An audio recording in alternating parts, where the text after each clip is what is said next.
commun entre les trois orateurs de l'opposition, au-delà de certaines différences, c'est que pour critiquer le rapport, eh bien, ils parlent de toute autre chose que du rapport, de toute autre chose que du compte administratif, qui est la dernière étape du parcours budgétaire d'une collectivité. Alors, mes chers collègues de la majorité, je crois qu'il faut d'abord remercier notre adjoint aux finances, Roland Blum, qui, une nouvelle fois, a fait la démonstration que les finances de la deuxième ville de France étaient tenues et bien tenues. Merci à Monsieur Blum.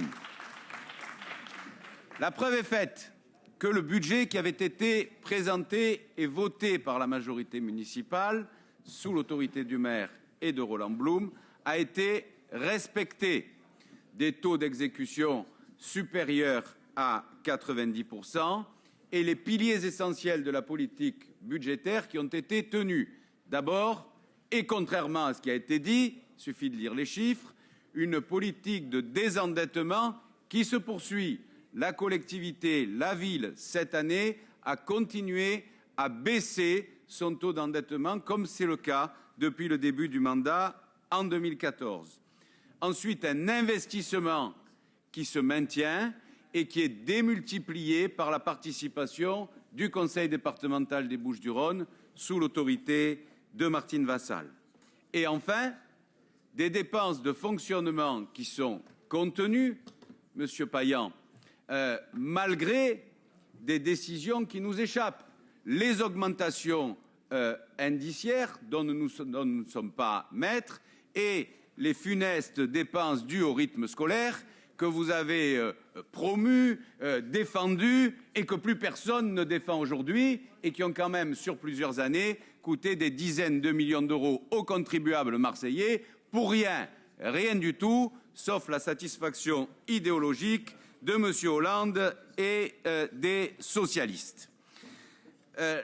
D'ailleurs, la meilleure preuve de cette gestion à la fois équilibrée et rigoureuse, c'est le dossier de la contractualisation avec l'État dont ont parlé respectivement M. Coppola et M. Ravier.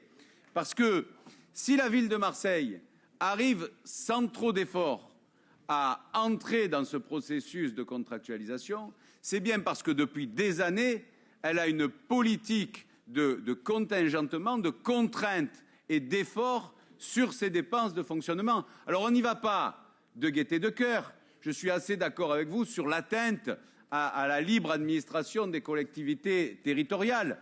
On aurait voté une loi en nous fixant les objectifs pour l'année prochaine, ça aurait pu se discuter. Mais là, en cours d'année, en cours d'exercice, c'est effectivement extrêmement contestable. Mais que nous auriez-vous pas dit si nous n'avions pas anticipé, si on n'était pas entré dans cette politique de contractualisation, au risque de se voir imposer des sanctions financières qui auraient été terribles pour le budget municipal et terribles pour la fiscalité des Marseillais. Donc, quelles que soient nos préventions face à cette façon qu'a eu le gouvernement et la majorité parlementaire de nous imposer une baisse des dépenses de fonctionnement sur des budgets déjà votés ou au moment où ces budgets ont été votés, eh bien, nous sommes entrés dans cette politique de contractualisation pour éviter d'avoir à sortir de l'argent pour rien au bénéfice de l'État. Et c'est parce qu'on était déjà dans une politique d'effort et de contingentement de nos dépenses de fonctionnement qu'on parvient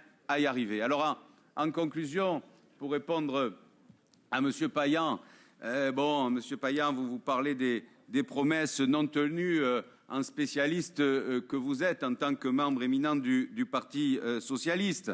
Mais moi, je voudrais quand même vous rappeler une promesse non tenue aussi, qui est celle qui a été faite par le Premier ministre, M. Jean-Marc Ayrault, lorsqu'il est venu en novembre 2013 soutenir votre candidat aux élections municipales. Il a promis plus de 3 milliards d'euros pour les Marseillais et nous n'avons pas vu 1 euro ou presque de ces 3 milliards d'euros qui nous auraient permis effectivement de faire beaucoup plus de choses que nous n'y parvenons. Nous faisons avec ce que nous avons au mieux des intérêts des Marseillais et s'il faut pour cela innover avec des partenariats qui font appel au privé, eh bien oui, nous le faisons, parce qu'aujourd'hui où l'argent public est rare, il faut faire preuve d'imagination pour préparer la ville de demain.